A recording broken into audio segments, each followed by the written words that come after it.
Bismillahirrahmanirrahim. Good afternoon, assalamu alaikum, and welcome to Sports Extra. I'm your host Ahmed Nawaz with the latest roundup of sports today.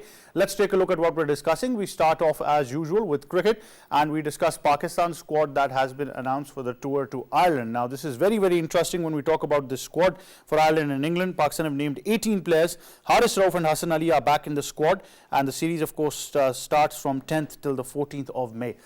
It's interesting that some of, I think, the selections are being talked about a lot, and on what basis have they been changed? I think that is also another question that opens up the debate. But then again, the playing 11 is the most important question. Any player who you think might not be making it to the playing 11 or the second choice 11 even, then I think that player in the squad really raises a lot of eyebrows. And I must say that I am particularly, on a personal note, very, very surprised that you've got a leading wicket taker of your premier tournament from where you're selecting players for Pakistan, and you decide that we're going to drop him. And on what basis? God knows what. Had he been, not performing, I would have believed that. He was one of the reasons why you won that final T20. I think there was no doubt about that against New Zealand. And then had there been anyone who was better than him, I would have said okay. But then again, I think as a second choice option, it's absolutely, I think, bizarre the way the selection committee has taken this decision. Then, of course, we move on and we discuss something very, very particular. For I think a long time now we've been raising this issue, but finally I think sanity has prevailed. Dr. Suhail Salim has resigned as the Director for Medical and Sports Science for the Pakistan Cricket Board. Medical committee, an independent panel was formed to investigate Ihsanullah'S injury and rehab, and it was further decided that there was negligence behind this entire process. He faced an elbow injury. Pakistan has been, if you talk about Ihsanullah'S case, he has been out of action for more than 1 year.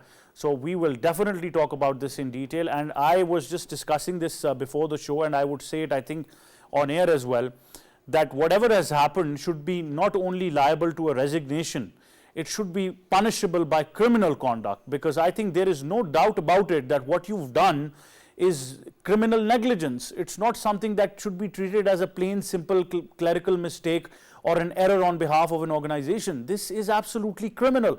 That, you've got an individual who complains of problems in his elbow. It is just a normal injury, a normal pain, and you put him under the knife, you have a surgery, you reconstruct his elbow, and his career is done and dusted. And why I say this, because now the independent medical panel that has been formed in England, where Ihsanullah is right now there for medical treatment, has informed that they would have to reconstruct his elbow once again.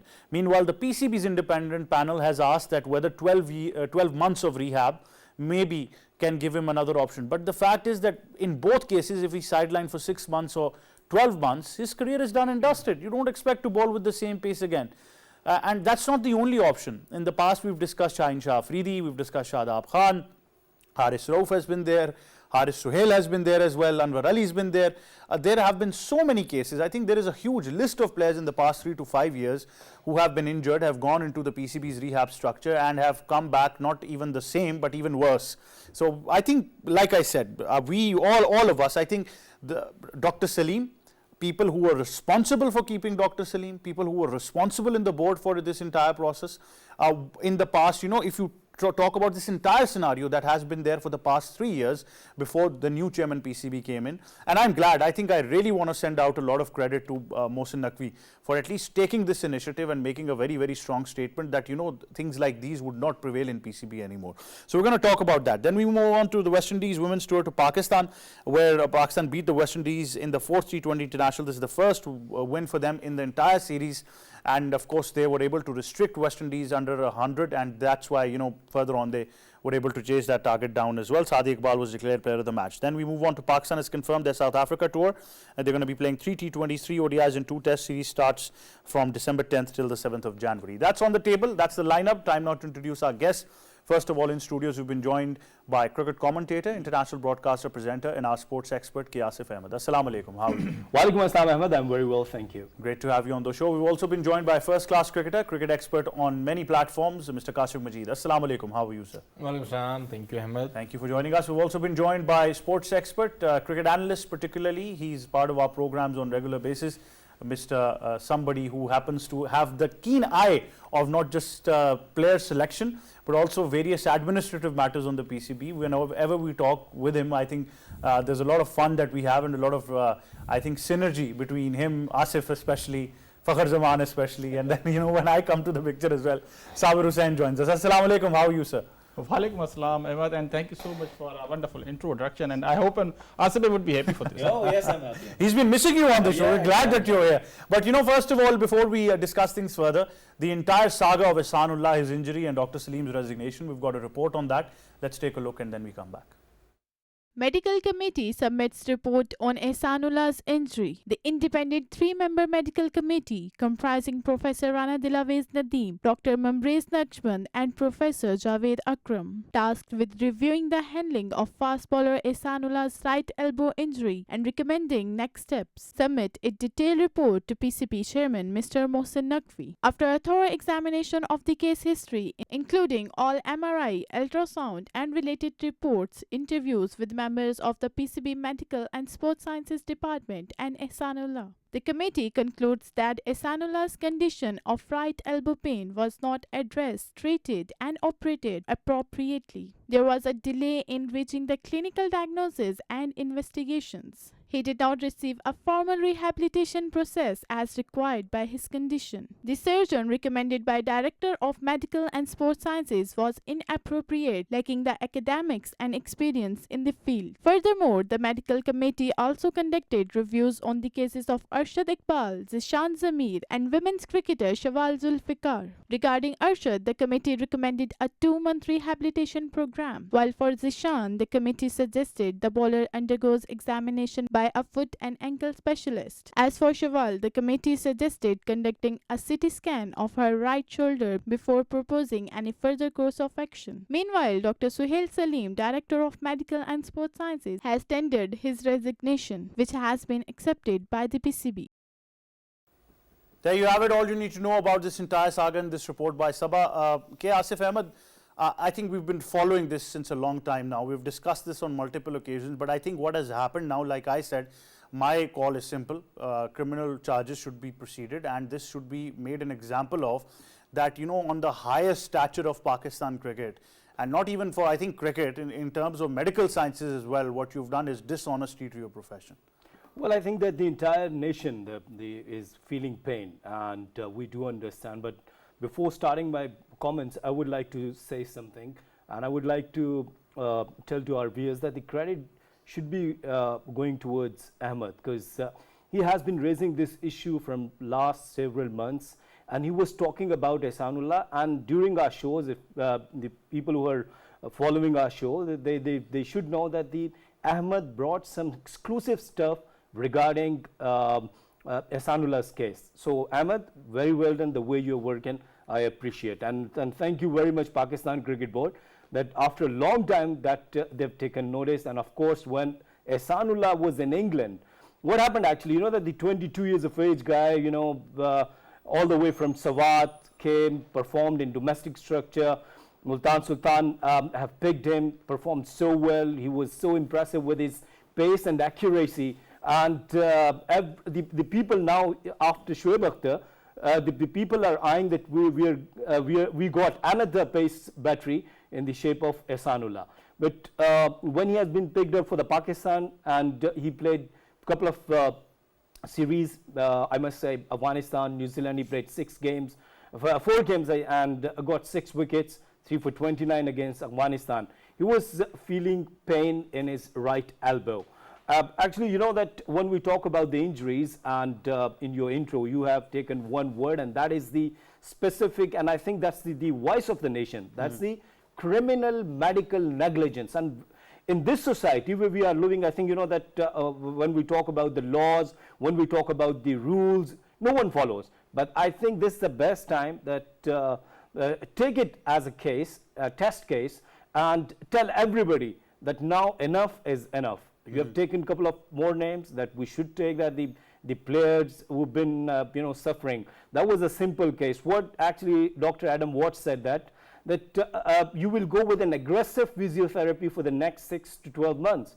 Why Dr. Salim? Yes. Dr. Salim, he hasn't reviewed his case thoroughly, and you know that the issue hasn't addressed, his issue hasn't been addressed properly, and no proper treatment, and then operation. That was the only simple word, that's the criminal negligence, and I think that he has resigned. You should send him behind the bars. Like I said, not only him, I think the entire team that was involved, even the people who have been protecting him over the years in the previous PCB regime should be taken to task as well. Because like I said, and I think Asif mentioned it very pertinently, had this been in any other part of the world or any other society, this would have ended up in a very, very strong legal battle as well. I mean, he would have been charged. This is almost homicide, the way you've handled the situation. And like I said, that had Ihsanullah not been brought to limelight because of his particular franchise, things would have been very, very different. And that's where the PCB came in as well. And like I said, that an independent medical panel has been formed who's going to review the situation and make certain changes as well, which probably, yes, Asif. One last line would I, the viewers who are watching cricket, following cricket all over the world, and especially from Pakistan, please give credit to Ahmed and to our team. Please put it on Twitter that Ahmed is raising this issue from last 6-7 months, that what's happening with the Ihsanullah. So Ahmed, clapping for you. Thank you very much. Thank you. I think, thank God you didn't say Dr. Ahmed, but, I've said it. I think Asif on this point is right, that, for past 6-7 months we've been highlighting and we've been asking a question: where is Ihsanullah? Give us the details. Give us the details. We are being we have been given information that things are not right. We have been raising this question again and again. Kashif Majid, as a player, like I said, that in Pakistan there are problems on both ends as well. Sometimes the players fail to report their injuries because of insecurities that exist. I think what has happened, and in this particular case, after this, players would be even more skeptical about reporting their injuries. But how do you see this entire scenario, where I think Ihsanullah is one such example that has been brought to the limelight? There must be so many others who've gone through the same disappointing fate. So let's talk in a way that players at first didn't want to go to the doctors. They'll be carrying injuries throughout their career. It's just not easy job, day in, day out of physical exertion, primarily if you are fast bowler.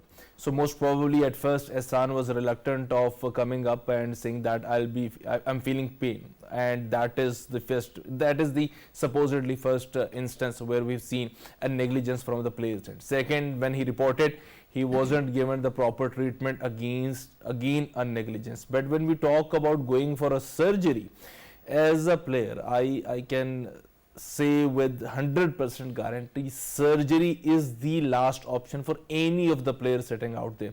They always wanted to go for the rehab, most probably the physiotherapy and all those stuff, because they wanted to do some exercises to retain or gain their fitness, not the hard way, that is the surgery. But when we talk about Ihsan case and so many other, I guess yes, we do talk about doctors' negligence on the part. We do talk about the whole board there sitting there, the medical panel, because they've been taking huge sum of money, and second, simultaneously they are not well equipped, because ultimately every now and then we see every injured player is going towards Australia and UK. We started this journey way back when we started following Shoaib Akhtar, that for every treatment he was heading towards Australia. And if that is the case, what's our medical panel doing? It's just not the case of Ihsan and then the Haris, Sohail and all those guys in this report. I must say, we start this journey way back in late 90s when we started following cricket, all of us, and we came with the name that is Shoaib Akhtar and Ahmed. If you remember those days, every now and then media was not on. Every now and then we see, we can read through the articles and the newspaper that Shoaib Akhtar is heading towards Australia. So for the last 25-27 years, our medical panel just don't exist for me. It's just not there. It's unfortunate for the players who couldn't support financially themselves, so they have to go there. But they had no choice. They had no choice. Even for Umar Gol, for Suhail Tanveer, all those who's the established name, they just go to Australia and they don't take any advice from this medical panel. For me, this is a second or third grade medical panel who is sitting there just because players haven't got any financial support to go abroad. They just go there, and for me, I just go there, take some tablets, and that is fine. No more consultation with those guys. But Having said all those, just recently I've been, an injury have been went to a doctor who's on the medical panel, who's referred by the PCB, and he primarily took some names. I don't want to quote them. He primarily took some names of the players playing currently in the Pakistani lineup. He said, these guys are facing these injuries, but are reluctant to come forward because the moment they say they are facing an injury, a pain, their career should be a full stop or most probably a question mark. So this is how our players feeling the insecurity, and this is why when we are at the about to just collapse with our body, at that precise moment we go to the doctors, not before. Certainly, I think that's our last resort, sort of like a fire brigade mentality. When the fire spread, then we tend to address that issue. Sabir, in this entire scenario, like Kashif also highlighted, Asif also said, not only criminal negligence, but the culture that would be presented now would be where players would be very, very skeptical. They would probably think of other options themselves. And for example, if a player can't afford to do so, unfortunately, they'll be stuck in this entire. How do you sue? In any other country, they would have sued them. Simple as that. But that culture probably is not practiced in Pakistan much. But like I said, that if it is criminal negligence, all of the team that was protecting Dr. Salim must be taken to task. How do you see the development since the day Ihsanullah got injured, the way it was handled? And like I said, there are so many players that we need to talk about. Absolutely, Ahmed. First of all, very well elaborated, introduction. You made, and thanks to Asif as well. I totally agree that you are the one who has been highlighting such kind of a problem for Ihsanullah since October 2023. And yes, there has been a negligence. This is the first case. This is not a first case, in my opinion, because there were so many cricketers. Who are not basically, coming as far as on social media I would concern. But because we have seen, Shabir Ahmed, Mohammad Zahid as well, Mohammad Talha. We had numerous fast bowlers. They used to face so many such kind of injuries. But I don't know what basically NCA and rehabilitation process is. If you are hiring foreign coaches, better to hire some foreign doctors as well, because you are having staff in PCB 8 to 900 or 1000 kind of staff members in working in PCB. You cannot handle a couple of your fast bowlers. This is a shameful kind of act by the committee. And we have been seeing a couple of committees were made. Where is the accountability in PCB? There has to be an accountability, to be very honest. I totally agree with Ahmed and Asif that there has to be some punishment. Giving asking them to resign is a minor kind of a punishment, I would say. But there has to be accountability, because you are basically playing with the careers of youngsters. Ihsanullah, such a guy who is basically coming from small village rural areas of KPK, from some Sawat. He basically does not have a kind of a PR, I would say. He was not coming from any organization like we have great PR of Shaheen Shafri, the Haris Roof as well. They basically went to England for the treatment on the personal basis. But what basically PCB has been doing, this is not a first case. We have basically seen the careers of a couple of fast bowlers in Pakistan, which have been demolished by these kind of local, I would say, doctors. I have a huge respect of Mohsen Naqvi since he has basically joined PCB. I am basically quite hopeful. Basically he is tackling the things very well, I would say. Because in every press conference, he's the one basically who's taking care of every player, not only players who are basically playing for Pakistan only, and also for the domestic players as well. So this is basically heartening to see such kind of a chairman for after so many years, I would say. He has a basically ample time of 3 years. This is the time to basically remove these kind of stuff and hire basically proper kind of stuff, because who can take care of these kind of young fast bowlers. That is the reason we are basically poor in test matches. For the test matches, you need to have a genuine fast bowlers. But for last 2 decades, we have been horrible because of these kind of shameful acts by the I think NCA, I would say. Sabir, this, like you mentioned, that this is not the first case. There have been many examples, particularly once franchise cricket comes in. Once it has its, I think, pros and cons, we know that. But on one side of it, at least franchises are taking care of their players the way any national cricket board should. I think that sets the bar very high, and that's where then you open another door for players, another reason that you give to them why they should be more focused to franchise cricket. Look, I have been a great fan of Lahore Qalandars. Why? Because they are bringing so much young talents. They are basically helping them financially, and this is what basically PCB has to do. We used to have, talent hunt programs in school and colleges, but for last, couple of years, and I would say 1.5 decade, there has been no any kind of activity. Thanks to franchise cricket, thanks to PSL as well, because they are basically taking care of players. I mean, Multan Sultan, they have been, taking care of Ihsanullah, but I mean, this was the responsibility of PCB, because Ihsanullah is, he will be serving Pakistan, obviously. So I mean, franchise cricket, I mean, obviously they are basically, helping them financially, giving them such kind of medical treatment as well. So it's very wonderful to see, but this is the prime responsibility of PCB. Franchise cricket, I mean, cannot handle all kind of players, I mean. I think, that's one part of the picture that we see this as well. But Asif, like I said, that there is yet another reason that is being now propagated for why players should be focusing on franchise cricket, because they're probably not only financially more protected, but now what we're seeing is that they're medically covered as well.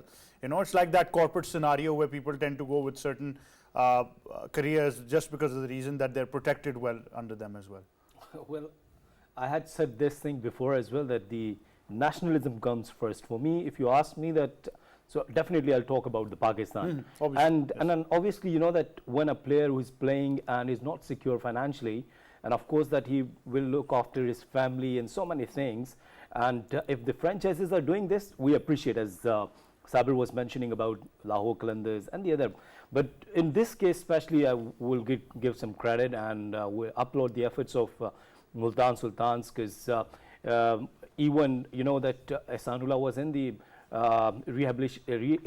rehabilitation here in the high performance center from last 6-7 months or a year, and only Ahmed was talking about, and in Pakistan Cricket Board even nobody replied about that, where Ihsanullah is and why he is in the high performance center and how the rehabilitation is going on.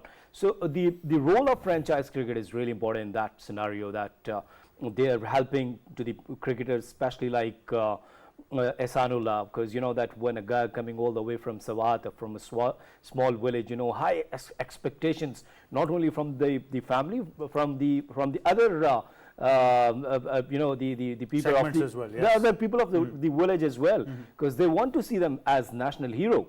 And if you're treating them like this is shameful. And this is not only shameful, once again I'm demanding on this platform that please send him behind the bars, because if he is responsible, and of course that he is answerable for this negligence. Absolutely, and I think most of the people would carry the same sentiment as Asif mentioned as well, that that's the way it should be now.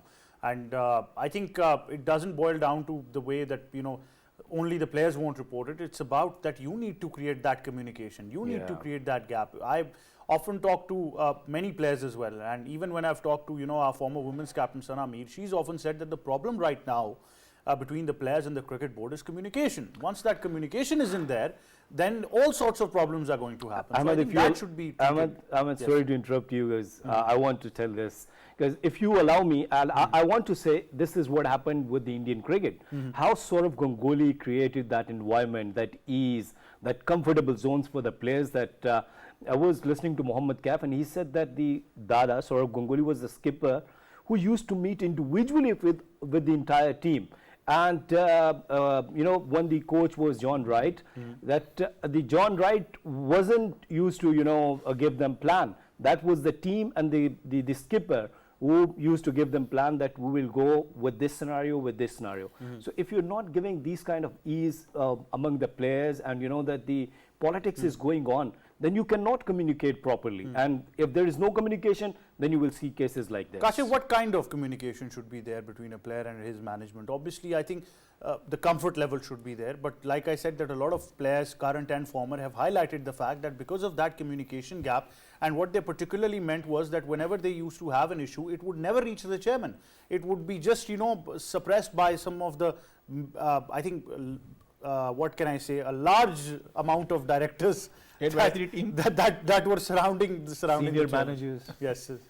Yes, so when we talk about the culture out there, Ahmed, it's just not easy for a youngster or upcoming star to be vocal on any cricketing issue even. Most probably this is where all across the globe they have got players association to represent their cases to the higher ups. They don't want to name themselves. They don't want to be direct to any directors or the list of the directors. Instead, the players go to their players association, normally led by the former players, and this association, in regards to the issues faced by the players, talk to the cricket boards. And we do have those players association across the globe in every second country, in every developed country who's taking care of their cricket. Yes, we do have a culture that these players association become so much overpowered that actually the real issues remains of the players couldn't be heard by the top notch hierarchy, but still we have to develop a third party in between the players and the PCB, the institution, because it's just not easy for a player, a youngster for that instance. Most probably Ihsan have thought 8 months earlier that his case wasn't handled professionally, but he cannot do anything about it, because ultimately wherever he go, they'll land himself back to the doctor. Certainly. So this is where most probably Ihsan needed a voice in terms of players association, that this is right now the And the moment he would have said, I'm not comfortable, they would have said, go home then. Yes, simple as that. And this most probably the more of it, that you are questioning our authority, that you are questioning our professionalism, and so on and so forth. Because as a youngster, it's just not easy. And this is where I came up with those examples. Not a single player in my memory for the last 25 years. We see that that player goes to the PCB's medical panel and came out the most fittest of them. Every second player, and most probably the developed players, they went to Australia. I think out of all of these examples, Abid Ali was the only one, because he had a heart problem. he had a private consultation. He, alhamdulillah, became completely fit, but he was still ignored. Yes. So had he gone to the PCB medical panel, the former PCB medical panel, God knows what would have happened. Most probably they'll be tearing apart his left knee. So because he has a heart problem, so the left knee has a slightest of the issue. The stunt would have gone in the knee then. Yes. Rather than let's not take it. For me as a player, it's just not easy, because your career is at stake. You as a player, you're thinking that I'm not sure about this. But Kashif, injury. it's a harsh reality. But as a player, you're the best one to judge this right now amongst all of us. That if you're sidelined for the next coming 12 months, in any case, if it's a surgery or a rehab, your chances of being the same player or even making a comeback are very, very thin in Pakistan. You named Abid Ali. I can name Adnan Akmal. He haven't done anything wrong. He was just injured and Sarfraz got the chance. And next we see Sarfraz as the captain and the Champions Trophy winning captain. And there is no Adnan Akmal. There is no way back for Adnan Akmal. And there are so many cases. This is where the player's life is at stake, because when we talk, Ahmed, there is one more issue with our cricketers. The final frontier for any player is to play for the Pakistan. If you're not playing for the Pakistan, you're nowhere to be found. Either most probably the second chance is that you can play for the PSL.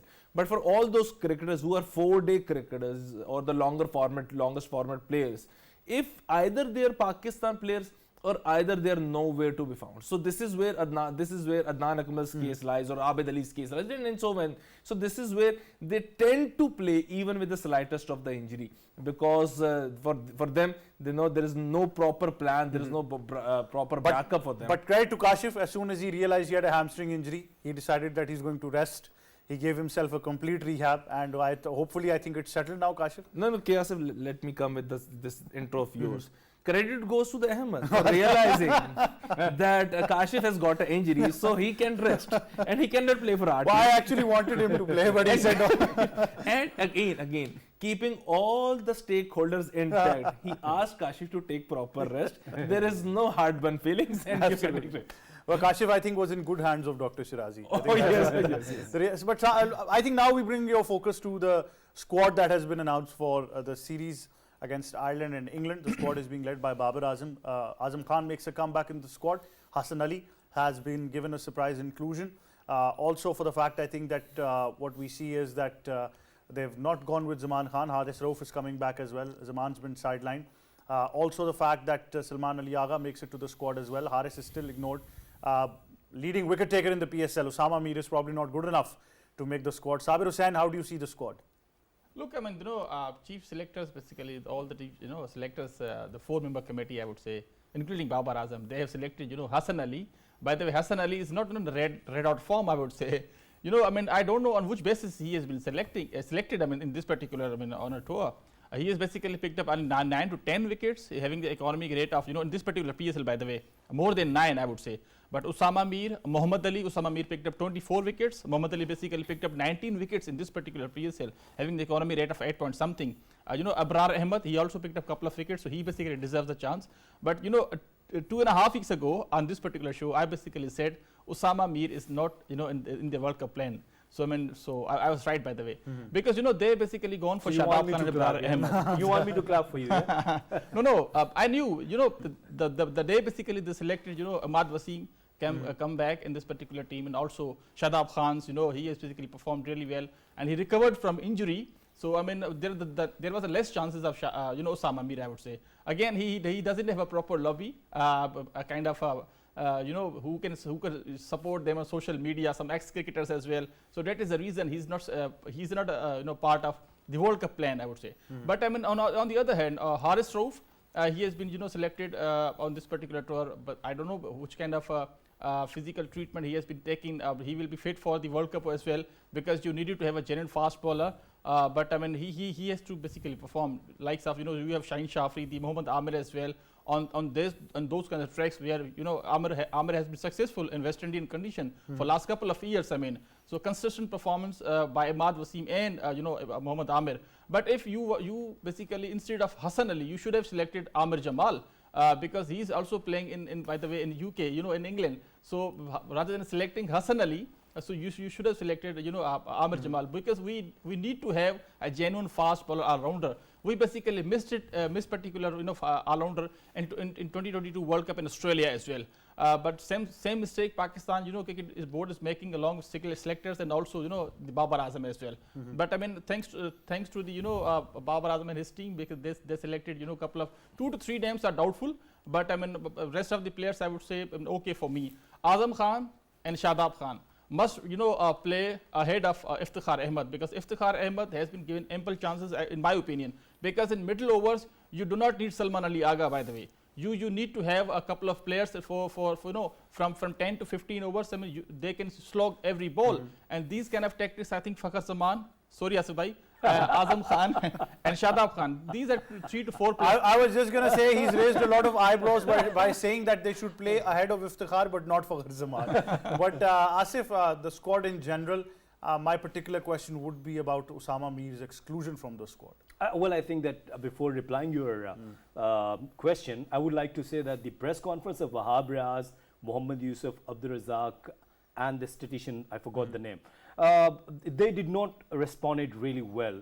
If you watch out the press conference, the way the question been asked, particularly about Usman Khan, one of the journalists said that he hadn't played domestic cricket in Pakistan.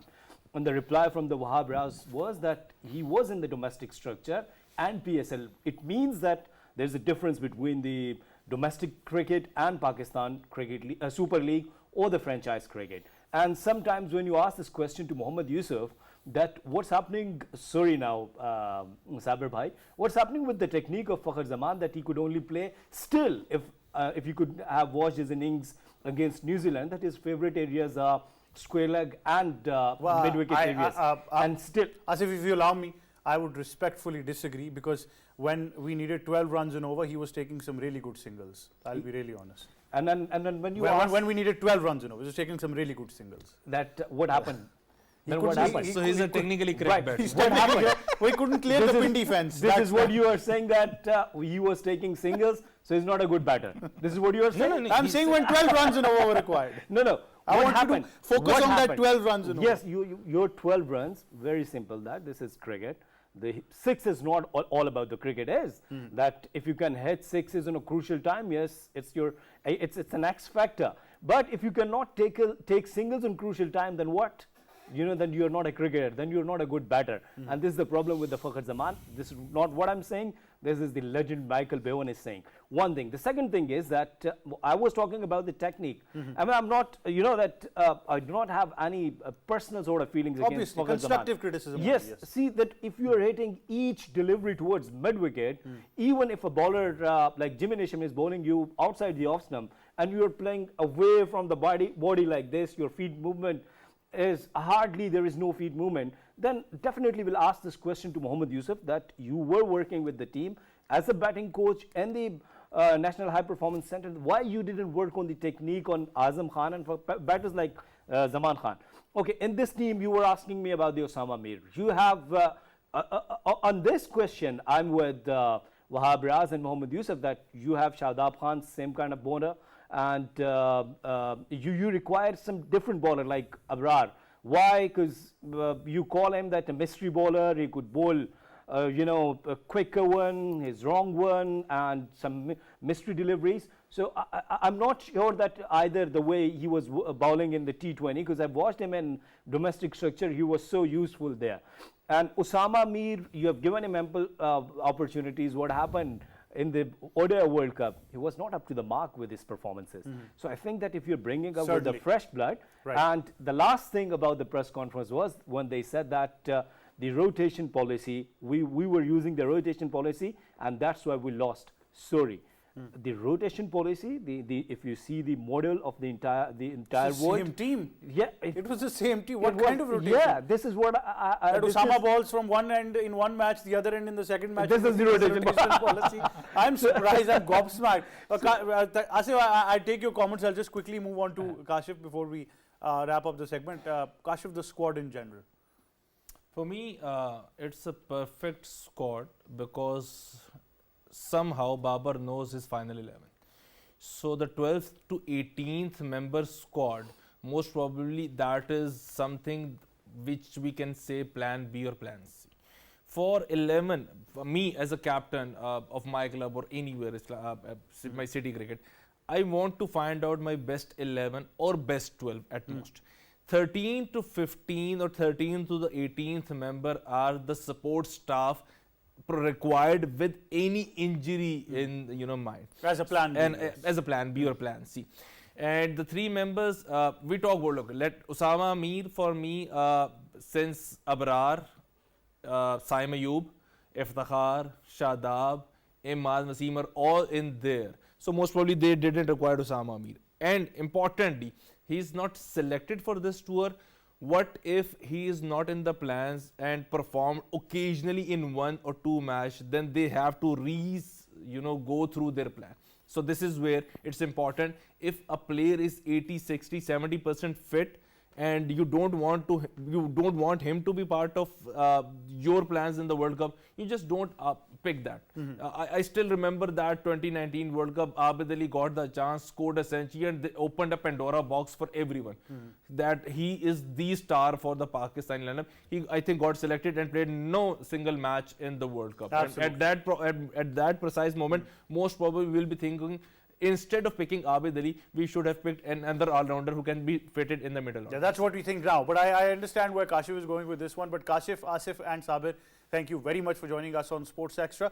Now, of course, a day before we brought you exclusive content when we talked to players of the West Indies women's cricket team. And today we've got something very special. We have an exclusive conversation with the Pakistan women's captain, Nida Dar. You can go take a look at that. And I think obviously there's a lot of insight to it as well. But I think thank you very much to our guests who are joining us. And we take you towards this exclusive content.